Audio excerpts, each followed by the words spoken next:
Hello and welcome to About Sustainability as we continue through the Sustainable Development Goals. This is Andre, one of your co-hosts. This time, Erin and I spoke with our colleague Maiko Morishita about SDG5 on achieving gender equality and empowering all women and girls. Maiko is part of the IGES Finance Task Force, which covers a variety of topics, but she also previously worked in the NGO world where gender was a key component of her work, and it's also a very big interest of hers. We started by asking her why she thinks this goal is important. We then proceeded through a winding conversation that touches on various aspects of SDG5, albeit not all aspects of this diverse goal. The idea was to explore this SDG and really dig into some of the ideas behind it.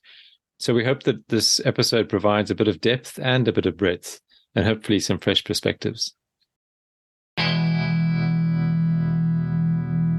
Well, obviously, I would personally say, it's a fundamental right? And it's so there's not much more to it than that. But I do feel uncomfortable sometimes when people try to sell it for its economic cause. I think it's not just on gender, but like with climate change as well. I think it's because some people it's hard to get people on board. Try to sell it by saying that, you have there's an economic upside to all of this, but then of course that's a tricky road because what if there aren't any economic upsides to it? Is it worth pursuing? So yeah, so SDG 5 is about gender equality, but specifically the empowerment of women. And some of the measures that you'll see when you open their kind of homepage are measures of how close the world is getting to a 50-50 ratio, including in the workplace. And there's been some pushback against that because of the role, even in Western societies, because of the slightly less so, but still existing differences in roles in the family, especially between men and women. So, what would your pushback be against that pushback, against the idea that it's not surprising that there's a gender pay gap, for example, because women are more involved in child rearing, and that's going to have some kind of impact on their careers? Well, I think first of all, I think pushback does make sense if there is some form of equality or equity being realized, but then you look at the figures of women's representation in parliament globally, it's still at around 25%. You look at countries like Japan and we're at a dismal 15%. And then so that poses a question, are the measures we have in place enough, right? But I understand that there are pushbacks, even in Japan, I think, against trying to promote the cause. But well, when you look at the figures, I think it's pretty clear that there's still work that needs to be done. But I think it's also important to, I guess, look at why there is pushback, perhaps. And I think it can be context specific. And then if you're able to identify kind of the reason behind it, sometimes I think you're better able to address it effectively. So I think because I've lived in Japan for a very long time. I was brought up in the States, but most of my adult life I've lived in Japan. And so a lot of the experiences and the context I'm referring to are Japanese.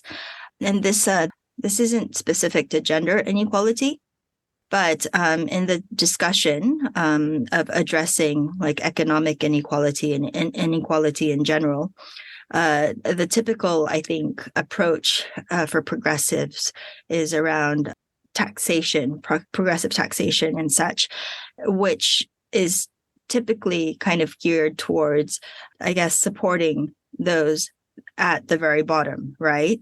So its measures are really directed towards those with less income or those that are most vulnerable. It doesn't necessarily benefit the whole of the population.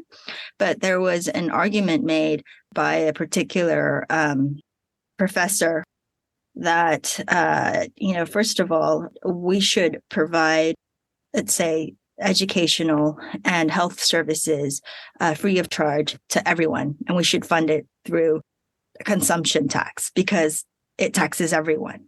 Mm-hmm. So this goes against, I think, a lot of the mainstream way to address inequality. But then his point was that trying to adjust those at the very bottom is a very divisive approach, especially in Japan when the middle class is being kind of dragged down. So, for example, you can say that women in Japan are still very marginalized and, they still don't have proper representation. But at the same time, what is perceived as like the majority population hasn't had it, hasn't seen their kind of life or like, situation improve economically or whatnot in the past, let's say 20 years, so they feel like they see it as a threat. So when you say majority population, you mean the middle class? Yeah, the middle class. And also, I guess, or let's say if it's, people at management level or in the workplace, I think it's more men. It's similar to that, I think. When you mention there's pushback, right? And I think there is pushback despite the fact that there's still this like huge inequality existing in Japan. There still is pushback. And part of the reason is because if you try and address a group of people who are at a disadvantage, but when you see the rest of the population are still kind of being dragged down at the same time, they feel like it's not fair, that only certain, only particular segment of the population is being addressed. And so his approach to addressing inequality was to ensure that everyone had free access to education and healthcare. So, yeah, I think that's one way to approach it. But I think, once again, these things are very country, culture, context specific. Yeah, it just makes me think about this difference between different parts of the world. Like, my perception is that the progress that's being made towards gender equality is mostly happening, or has mostly happened in the West, broadly speaking. And Japan is often included in the West, but perhaps not so much in this particular case, in the SDG5 case. But most of the progress has been made in the general West. But also most of the criticism has been leveled at the West. And I just kind of wonder how useful that is. I mean, on the one hand, I think it's really important to keep on improving, to keep on improving the situation. We're not there yet, right? In many ways, we're not there in terms of gender equality in the West. There are obviously gaps to fill. But at the same time, the biggest problems in this area, this SDG5 related area, are not in the West. They're in other parts of the world. So do you think that, I'm just trying to find my question here, but do you think that there needs to be kind of a little bit more patience with the way things are moving in the West, and a little bit more focus on the parts of the world where gender equality is at its worst? Or do you think things are kind of, do you think that the tone of activism is as it should be at the moment, which is coming mostly from, with some exceptions, like Iran is a notable and quite incredible exception at the moment. But in most cases, the criticism is being leveled from within the West towards the West. Yeah, I was just wondering, like, what criticism exactly are you talking about? Criticism of the... Like, there's not enough progress? Yeah, okay. Yeah, the idea that there's not enough progress. And maybe it's just, maybe it's my echo chamber that I'm kind of expressing here, but I have seen a lot in the media, and especially the sort of left-wing media, kind of criticizing the way things are. And actually, I was mentioning to Maiko one example earlier on just about how the media seems to zone in on particular things and leave out the bigger picture. So this example was looking at the increase in violence and specifically murders of environmental journalists. And the headline was all about how the murder of female environmental journalists had increased. It almost doubled. But it was entirely leaving out the fact, it didn't even mention the percentages. The percent went from 6 to 11%. So still 89% of the journalists being killed were men. So the idea is that my complaint, I guess, is that the media leaves out the bigger picture a lot of the time. But generally speaking, the progressive critique is that the West is not doing enough, that the West is sexist and racist and various other things.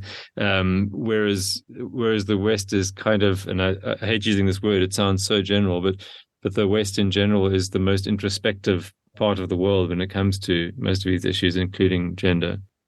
So my question is somewhat buried in there, but if either of you would like to respond in whatever way, go for it. Yeah, that's interesting. I think, when I was kind of doing a little bit of, web search on this topic, I did come across, issues like child marriage, like, intimate partner violence is prevalent everywhere. So I guess that's kind of like a universal issue. But, things like female genital mutilation, these things are, definitely not really seen in Japan, as far as I understand my limited knowledge. But, you can see that this is still a huge problem in certain parts of the world. And I think, to your point, I think there is a certain level of echo chamber effects going on, right? Where I guess we don't really have to think about whether we, as in people living in the global north, so to speak, don't need to think about, if you're a girl, whether you're allowed to go to school anymore after you start menstruating, for example. You don't have to think about that. But, if you're living someplace where there's no means to, I guess, take care of yourself during those times, then there are a lot of girls that end up leaving school because of the stigma that surrounds menstruation. So there's that aspect of how women and girls live in other parts of the world that maybe people in the global north don't really appreciate that much, or I guess they don't really know about. And we do focus, I think that, personally, because I am someone who is I am a woman living in Japan. The biggest, I guess, direct issue that I face is, things like the gender pay gap, or, representation, female representation in leadership, that kind of thing.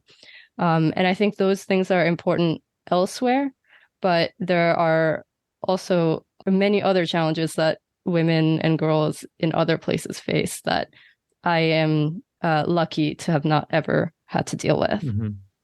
What about you, Maiko?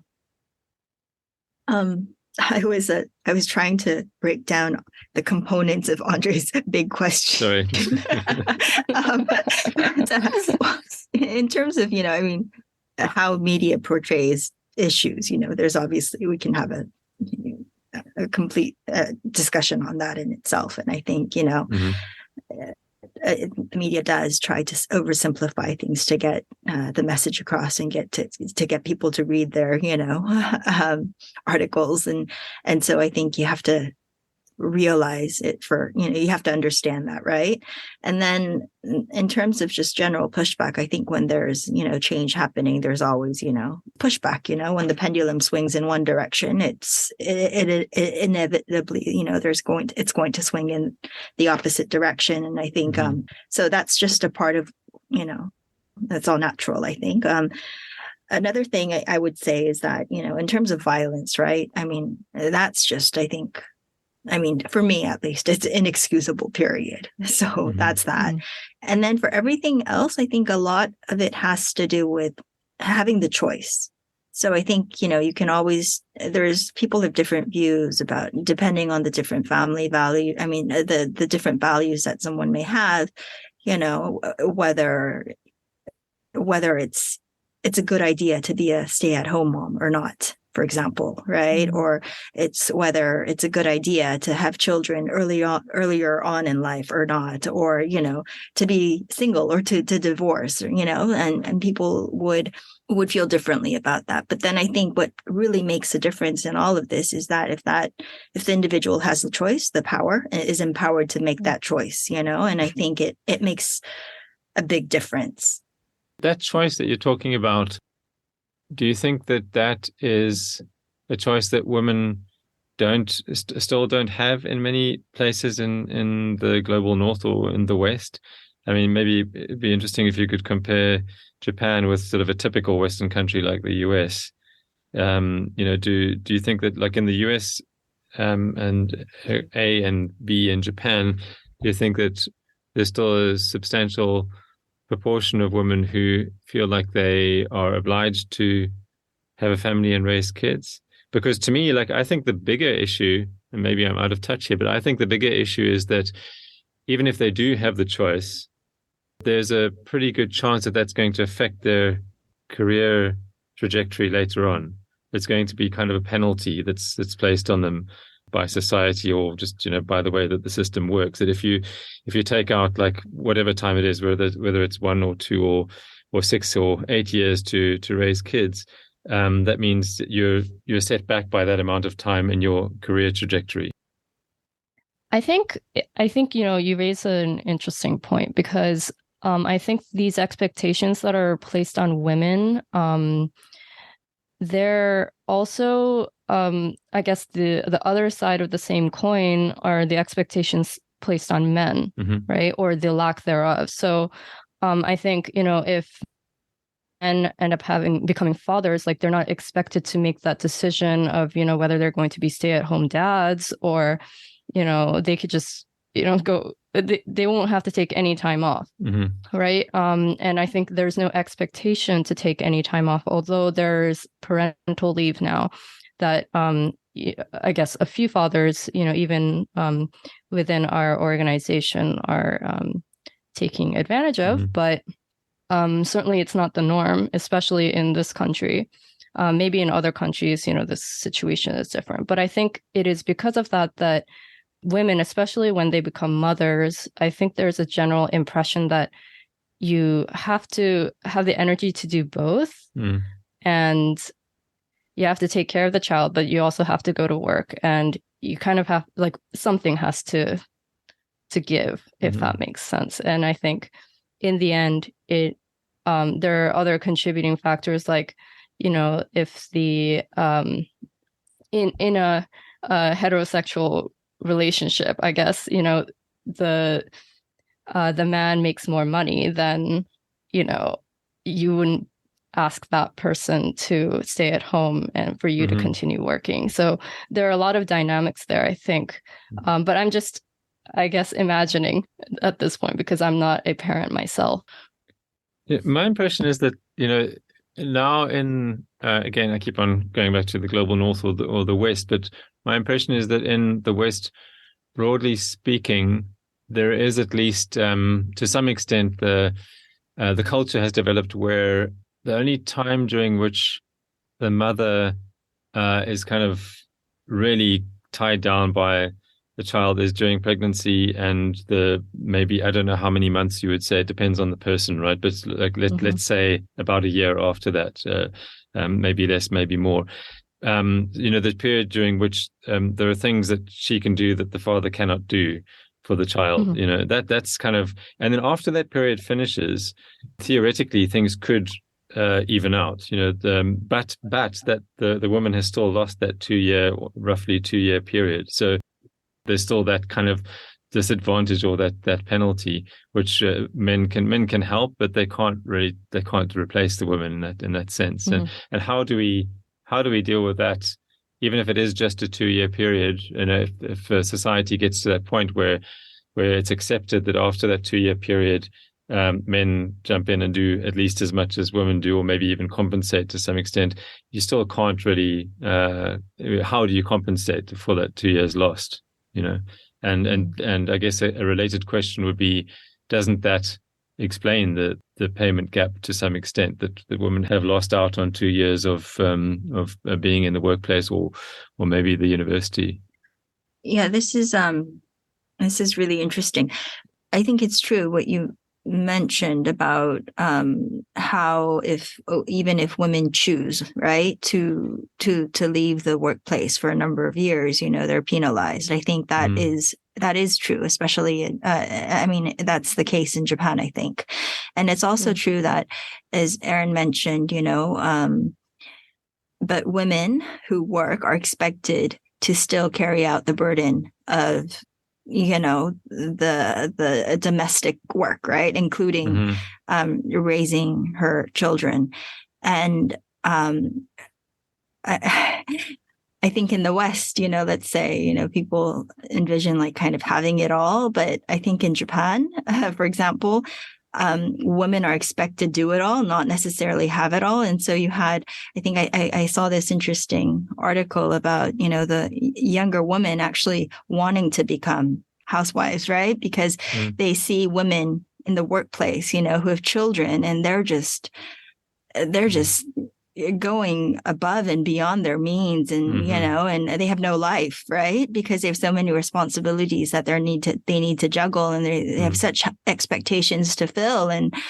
But addressing the point you raised, Andre, about women being penalized for taking time off the workplace to tend to, raising her children or doing domestic work. I think one important thing is that people in general, both men and women, are given sufficient time outside of work. So the situation in Japan, for example, is just long working hours, right? Even as students, when she has children, long time commitments to everything. And you have very little time on your own at home, I think. And so if both parents come home at 5, there is, I think, a greater opportunity for, let's say, fathers to share the work at home, including, raising children. But a lot of times I think things are starting to change, but until very recently, because men were working until late hours and they weren't ever home, whoever was at home had to basically take it all on. So I think that would really make a difference. And I think recently, because of kind of the plight Japan is in economically, it's very hard to, I think, make ends meet without a double income. And so you have many more women in the workplace, I think, and you have many more families where, both mothers and fathers are working. But once again, because of these, I think, expectations to be at work for such long hours, and inevitably in the first 2 years when women are taking time off, it becomes kind of set in stone. Yes, exactly. Right. Like a precedent. Right. So definitely, I think parental leave for like men and also is important to establish that kind of working relationship within the household. But in general, just that people have time away from work.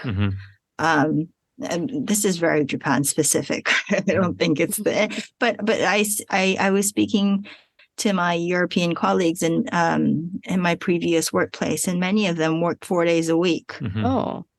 And so, but both and their partners were working 4 days a week, so they had the weekend off together, but one day, and then so that's how they would kind of, and that gives, I think, time for both parents to participate, right, in raising children and in doing the domestic unpaid work, right? Yeah, you say it's just Japan specific, but I think that it is actually quite broad. I think Europe is kind of the exception rather than Japan, because I know that often heard European and British people saying how hard the Americans work, for example. They have pretty long hours and pretty grueling schedules a lot of the time. And then, of course, large parts of Asia are in different ways depending on the cultures. So again, the challenges seem to differ so much from place to place. I just wanted to echo that, like I said earlier, that the issue of penalties on women for taking time off, I think is a larger issue of men not being expected to take any time off, right? Even if they become fathers. And I think changing that norm could really, level the playing field, if that makes sense. Yeah. It was interesting what you said, Maiko, earlier on about the needing to be sensitive about cultural differences.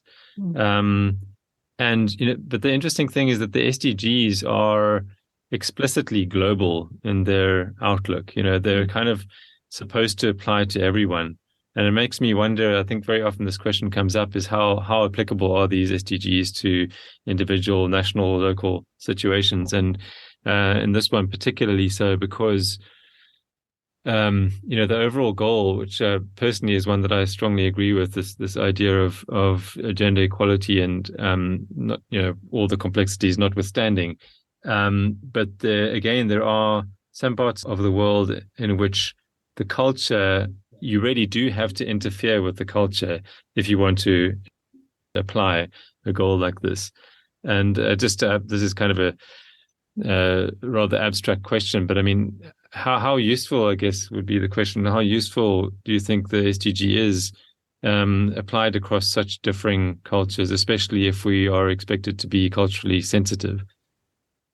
That's a key issue. I mean, when I was reading about the different targets and indicators, and the thing about female genital mutilation came up, I know that is like a traditional thing in some cultures. So I kind of wondered, I mean, of course, I would never agree to something like that. But if like, who is to say what is better? I guess the women in that particular culture should have the say, but I don't know if they really were able to participate in the negotiations on the SDG. So, right. Yeah. Do you think that the SDGs should look any different, SDG5, to be useful across all of the countries of the world with their various cultures? Or do you think that, because basically, I guess SDG5 and the SDGs in general overall represent Western ideals. Absolutely. And we generally kind of agree that that's a good thing. So that's kind of at odds with the idea of not interfering with other cultures, right? So how do you square those things? There's an easy question for you. I come from I was born and raised in the States. So I think I have my fundamental values are very much Western. But for the majority of my life, and I'm ethnic, I've spent my time in Japan, and I'm ethnically Japanese, which is a culture that is very much at odds with Western values and the Western ways of doing things. In some ways, right? I mean, sorry to interrupt you, but in some ways, yeah. In other ways, it's very Western, I would say. Yeah. So, from that perspective, for me, it's once again, it's all about individual empowerment and choice. And so, but I am often wary of people who are quick to make judgments, because that's not very helpful. I think it's useful to have something like the SDGs recognize something that we hope to identify or, share as global values and goals, and, which is, I think, meant to bring us together, right? But we do need to realize, like you said, that a lot of these, including global goals and frameworks and what have you, are based on Western, values and norms, and you have to realize that is the case. And I think you need to respect other ways to approach the issue, I suppose. Mm-hmm. But where I tend to fall back on is the individual, being empowered to make the choice. And oftentimes, especially in the context of gender, I think you have mothers, who are brought up in a different time, who has her own experiences, right? Growing up in that particular culture,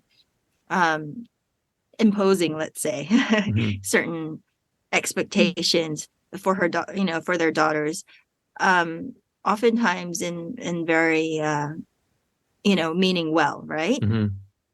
But and it complicates things, I think. And then you have people coming in from the outside saying, these are basic human rights and this is the way things ought to be. But at the end of the day, I think you really need to value, I think, where that particular individual is at that time. And of course, once again, coming back to the point that, hopefully the individual is empowered enough to make informed decisions, responsible decisions. And so, education is just really important. I think it's a fundamental human right. To self-fulfillment, and that's where I fall back on. And it's also this kind of, I don't know, maybe this is something this over kind of sensitivity around political correctness and how to address people and how not to address people. And so what I'm trying to say is that I guess it really depends on the individual, right? Values and their experiences, and I think you just need to try and respect that. Okay, so SDG5 is achieve gender equality and empower all women and girls. So included in that is gender equality, right, for everyone. But my impression is that this goal and the general global discussion around gender, transgender is another issue which is too complex to get into here. But when talking about men and women, I think the general sort of flavor of the media and the general political discussions is about empowering women and making things better for women. And there have been some arguments recently. There's a guy named Richard Reeves from, I think, the Brookings Institute, who recently wrote about the fact that men have, as a group, have unique problems as well, which risk getting neglected because of all the focusing on women rather than on the gender equality, on the women's side of that SDG headline rather than the gender equality side of that SDG headline. And those problem with men, again, this is kind of a Western focus, so the US in particular, but this applies to I think most Western countries, or not most, but many Western countries. So some examples of the sort of disadvantages that men are facing are that in the US, the rate of graduation at universities now is very strongly in favor of women. And then, higher rates of drug overdose, higher rates of suicide, higher rates of alcohol-related illness. And also apparently this is quoted here from his book, among men with only a high school education, 1 in 3 is out of the labor force. And for those who have a job, typical earnings are way down from $881 a week, down from $1,017 in 1979. So adjusted for inflation, the average amount that men are being paid is hugely down from 1979. So anyway, I could go on, but these are just kind of some selected figures to indicate that basically men have their problems as well, and that if we ignore those, that's going to become a problem, not just for men, but for society as a whole. So I guess after that very long introduction, my question would just be, do you think that the SDG and the general global discussion on gender equality is kind of paying enough attention to both sides of the equation? I guess my answer to that would be, the goal on gender is meant to address just that. It's not meant to address other things, including, let's say, climate change and or just, everything, right? It's not supposed to solve all the problems of the world. And I think the issues you raised are, issues that need to be dealt with, but it doesn't necessarily have to come at the expense of, I think, furthering the case for gender. And when you look at when you look at sort of news headlines or social media or whatever, do you think that, and this is going to be affected by your echo chamber as much as my view is affected by mine, right? But do you get the impression that there's kind of a level-headed approach to this, or do you think that there's a bit of, again, kind of overcompensation to get things equal between men and women? My theory of change is that if we want to arrive at a certain point, and let's say the pendulum is here, you have to, the force that needs to be, is greater than that of where you want to, be. It's inevitable. That's just basic physics. Right. So it's I think if, to realize the change that we want to see, you do need some progressive, radical, I think, initiatives happening to make that pendulum swing.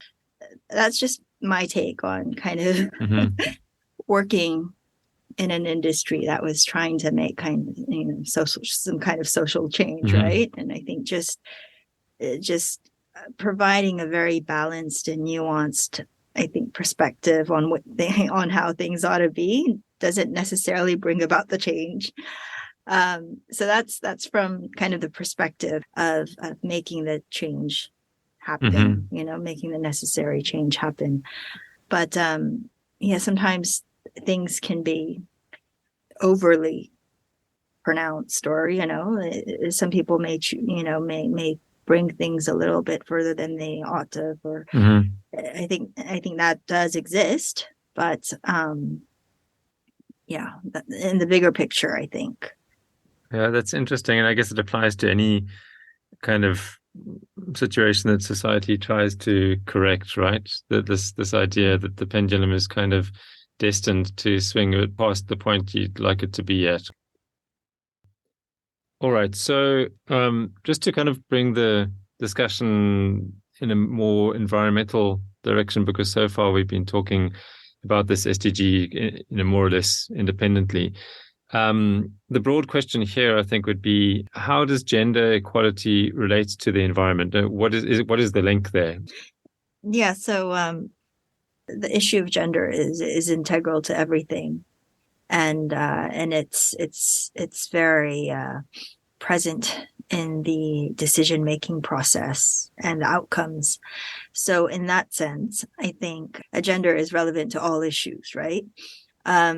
So I spent a bulk of my years in the development world, and everything is really about mainstreaming gender and having that gender lens in approaching issues, because if you don't, oftentimes you fail to be effective. So let it be disaster risk reduction, and you're thinking about approaches to community, you need to be aware, where women and children are or are excluded from, because even, if you're reaching out to certain circles, you may not be reaching, the people you want to be reaching. In terms of environment, agricultural practices, land use, land rights, oftentimes are very restrictive to a particular gender, let's say. In some parts of the world, women don't have the right to own land and, make decisions around that. But of course, there's that division of labor, right, that happens in different cultures and contexts. And so, if you want to have certain, let's say, agricultural or fishery practices change for environmental biodiversity, from a perspective, you need to be aware the practices on the ground, which certainly have a gender dimension to it. Right. And I guess if you don't know what those differences are, the way to to address it would be just to make sure that you include roughly equal numbers of men and women in a workshop, for example. You might not be aware of the extent to which their roles differ in society, and therefore the best way to make sure that you cover the possibility that they do differ a lot is to include roughly equal numbers in your interactions. So I'm just kind of thinking of a very practical situation. As a development agency, for example, I guess you would go into a community and get people together and speak to them, possibly train in some way, and if you don't include the women, or if you don't include the men in a situation like that, you might be missing critical functions, right? In which ways in which that they relate to their environment. And I think in certain cultures you can't get them in the same room. So right. And women don't participate in formal, let's say, circles or institutions, or they're not expected to, or they're not, it's not socially acceptable sometimes. And so then you would have to take different notes and make sure that their voices are heard and they're, somehow you have access, right? I think it's actually the case in most countries. I think, especially in developing countries and, in rural communities, oftentimes there is a division of, gender role and the norms and values are very different from that of Western culture. And oftentimes it means that, women are not expected to, or to speak up, or, socially penalized for doing so. Yeah. So, and for example, if you have schemes where you're, let's say, distributing aid, who to distribute it to the household, and, and what means to take, these are often, issues that come up. But just, I guess kind of looping back to and connecting this to our previous conversation is that, so the organization I worked for a long time was an development organization called Oxfam. And so they were all about, mainstreaming gender, and there was a gender lens to everything, all the issues that they tackled.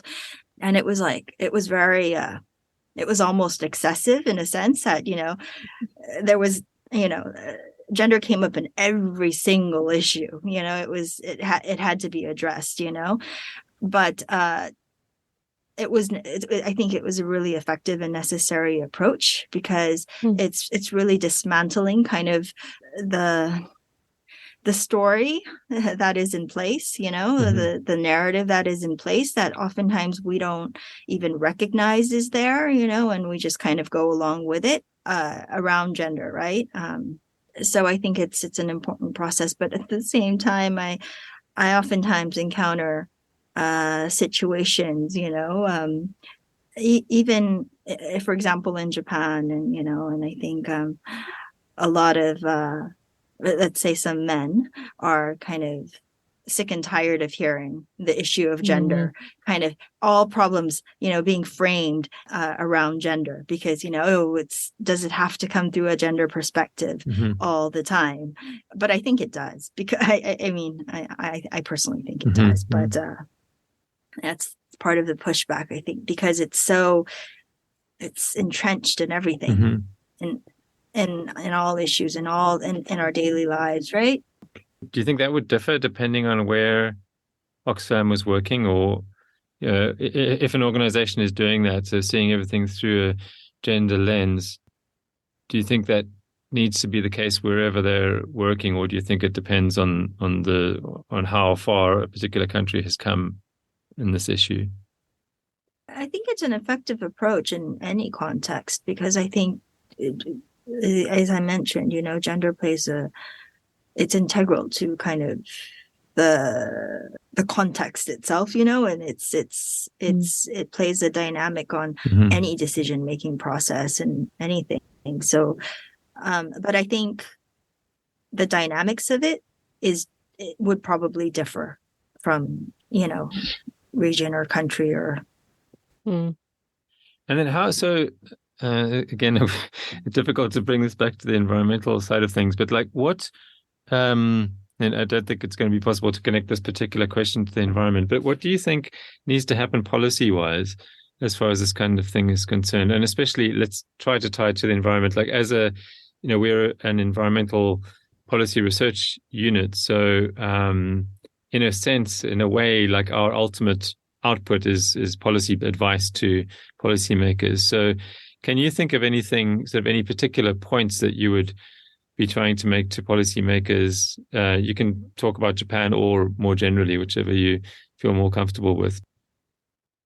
Yeah, definitely political representation. So I am all for the quota system in Japan, I would say, and that has to do with that, the physics of the swinging that pendulum, to where it ought to be. And maybe it doesn't have to be forever, having this kind of quota. Maybe it can be kind of a time bound. The reason why Japan scores so poorly on many of these gender indexes is because of the lack of women's representation in parliament and also in the business, right, management workforce, and things haven't changed really for the past 20 years. Oh, really? Huh. No, in terms of ranking and things like that. So I think it's about time to do something different. And of course, there's always people are always going to argue against, having a quota system and say that it's discriminatory to other people and whatnot. And but I think it's so important to have representation at the decision-making level. It comes back to not just the individual being able to make the decision, but, having your voice heard, right, in the decision policy-making process. And I think we're at a place in time where we need measures in place to ensure that happens and we accelerate that. And I think it would make a difference. It will make a big difference for girls to see role models, I think that's the case. I think there's still a lot of work that needs to be done in this realm, I think, throughout the world, but especially in Japan. I think that's where we're lagging. And so that would be the thing I would really push for. I'm curious to hear from you too about what you think is maybe one policy measure that would be most effective. I like the idea of mandatory parental leave for everyone. Yeah. And I think it could kind of shift, I guess, cultural norms around how people work, which I think would lead to greater social change. So, yeah. I think a lot of men secretly are quite happy to have to go to the office because it's much less hard work than helping to look after kids, or honestly, I very strongly suspect that. So yeah, I agree. I think that would be very good. Absolutely forced to do the hard work rather than the office work. But I also like this is a bit of a cop out because I'm just agreeing with Erin and agreeing with Maiko. But I think that parliamentary representation, I think, is a great one because everything kind of flows from there. Everything policy wise flows from there.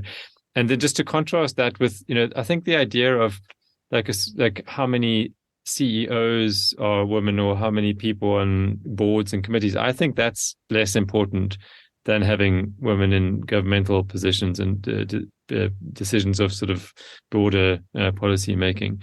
And again, that goes back to the fact that, well, actually, we haven't really discussed this, but, a lot of women would actually prefer to spend some of their lives in child rearing and spending time with their kids and that kind of thing, and given the choice of being a CEO and having very little time with your kids, or just being middle management and having lots of time with your kids, a lot of women would take the latter option, Yeah. Yeah. Absolutely. Are those correct answers? I have to sit, no, there's no correct answer, but just because I sit and you look at your government and there's no way they really understand the issues that, let's say, younger women deal with in the in the workplace, and there's no way. And so how would they be able to assess even the issue at hand and address it?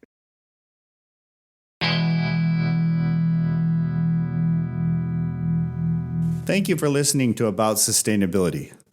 Please subscribe at podcast.iges.jp or search for About Sustainability wherever you normally get your podcasts. If you've got feedback, you can review us on your podcast directory of choice or reach out on Twitter at IGES_EN. About Sustainability is produced by the Institute for Global Environmental Strategies. Any views expressed during the podcast are those of the speaker at the time of recording and do not necessarily reflect the views of IGES. Thank you for choosing to spend your time with us. We don't take that lightly, and we hope you'll join us next time.